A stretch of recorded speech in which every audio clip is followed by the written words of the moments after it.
Hey, what's up guys, TechTime here and I'm back again with a brand new video. Before I begin, I want to thank you all so much for watching, but I really try my best to make my content as good looking as possible. So if you want to take a little bit out of your time and subscribe to the channel, I wouldn't mind. Also leave a thumbs up on your way. So with that being said, today I'm going to be reviewing the 2025 Moto Edge, and I've consistently used this phone for 2 days, which honestly may not seem like enough for me to do a full review, but this is such a familiar phone because what it does is it takes the previous generation formula and basically improves upon it. And they did a good job, I would say so myself.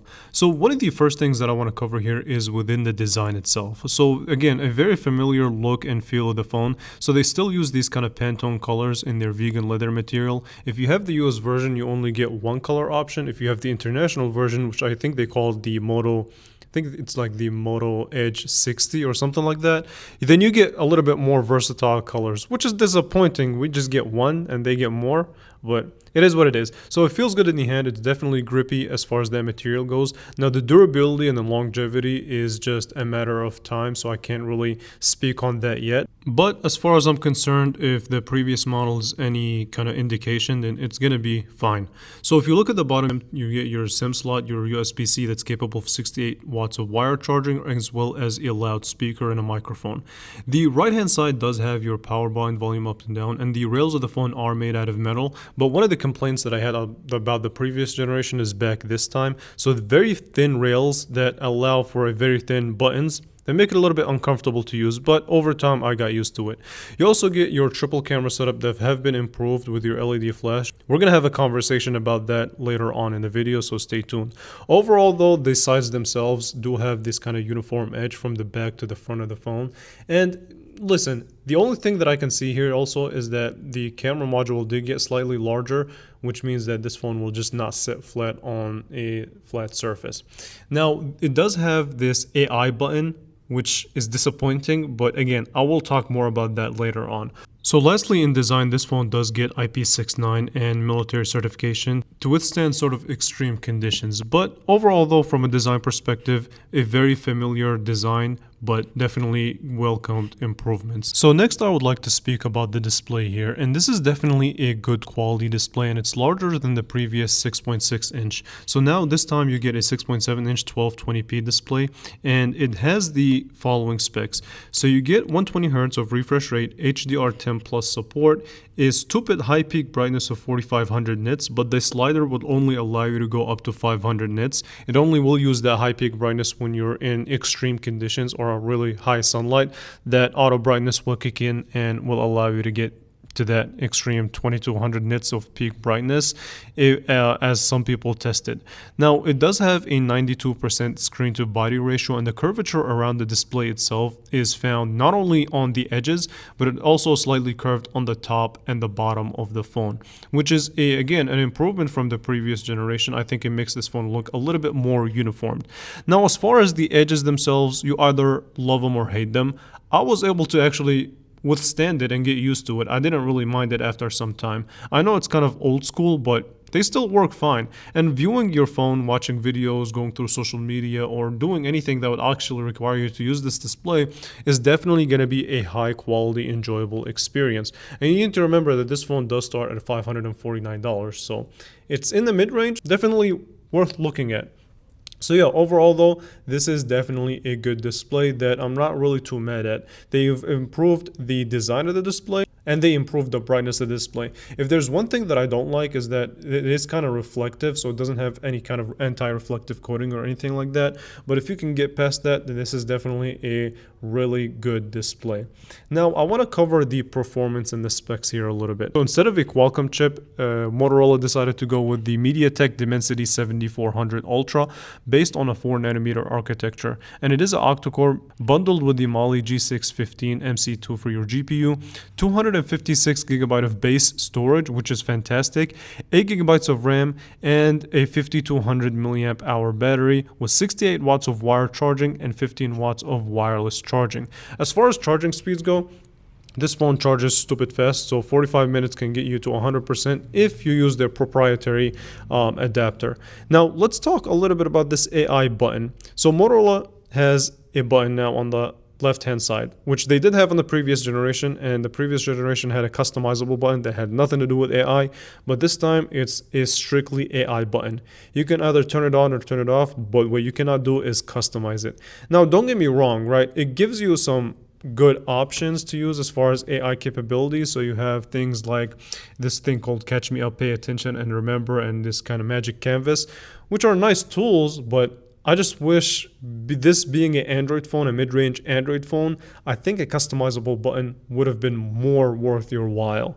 Now, as far as this phone's actual day-to-day performance, it does really good for the most part. So opening up your basic tasks such as your phone app, your messaging app, your web browser, and anything that would require sort of light tasks, so reading articles, going through social media, anything like that, and multitasking, things that don't really push the processor too much, would work really good on this phone.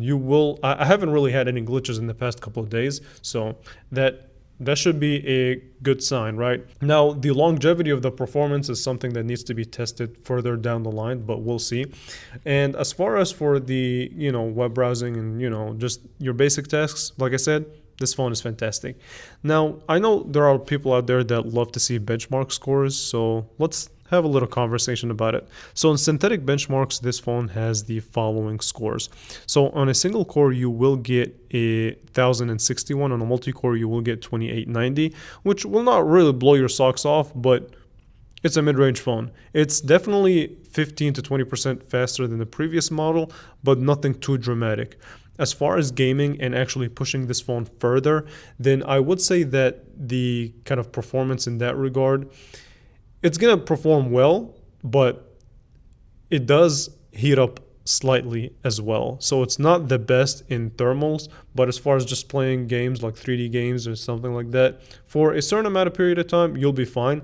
If you go above that certain time, then you will be met with some thermal throttling, which is fine, and it is found on a lot of phones. Overall, the performance is acceptable. It's not the best thing in the world, but it's definitely improved upon the previous generation. So now about my favorite category, which is the camera. So you get a brand new triple camera setup this time around, with each camera actually serving a purpose.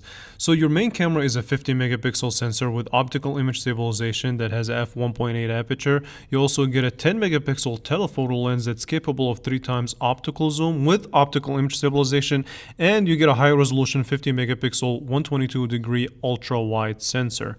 Fantastic specs. 4K video recording, 1080p at up to 120 frames per second with electronic image stabilization for your video capability, and your selfie camera also gets a 50 megapixel f1.9 with 4K video recording. So all these things, including with this simplistic camera app that gives you a lot of options, and you can go from photo to portrait to pro mode to slow motion, and the transitioning between these options is quick and smooth for the most part. There is an ever so slight delay, but not too bad. And transitioning between your main sensor, your zoom, and your ultra wide is all done almost simultaneously. It's really quick, so there's little to no delay, I would say so. And again, taking pictures on this phone is quick, straight to the point. You do have a pro mode that allows you to control more of your parameters, such as your white balance, your shutter speed, your ISO, and your exposure. But I don't know how many people are actually going to use this. Me personally, I'm the same as a lot of consumers. Grab your phone, take a picture, let the phone do the work for you. I don't need to spend time using the pro mode. I'll do that on my actual camera. Now, as far as I'm concerned, the image quality did receive a slight improvement. There's still a little bit on the warmer tone, but for the most part, the main sensor and the ultra wide is definitely a really good one this time. And the telephoto lens that you can go from 1x to 2x to 3x, and you can even go to 30 times zoom, which obviously there's going to be a lot of digital work that is going to be happening here, and it's not going to be really all that good resolution. And overall, though, as far as image quality, it's good. It does have a macro mode that sucks. It's trash. It actually ruins the image, so don't use it. And in HDR pictures, this phone just overall takes some respectable pictures. There is slight noise when you take indoor photography, but for the most part, even in lower light conditions, this phone does fine. So sunsets and pictures of objects and things like that are going to be good on this phone. And yeah, overall though, I enjoyed it. Even the selfie camera gets a noticeable improvement, so it's very well balanced picture. Now the video quality also here gets a good thumbs up on my end, so watch it and I'll get back to you with some final words. Hey, what's up guys, TechTine here, and this is your video test of the 2025 Moto Edge. So basically this phone is capable shooting 4K, and you can switch between your main sensor and your ultrawide simultaneously,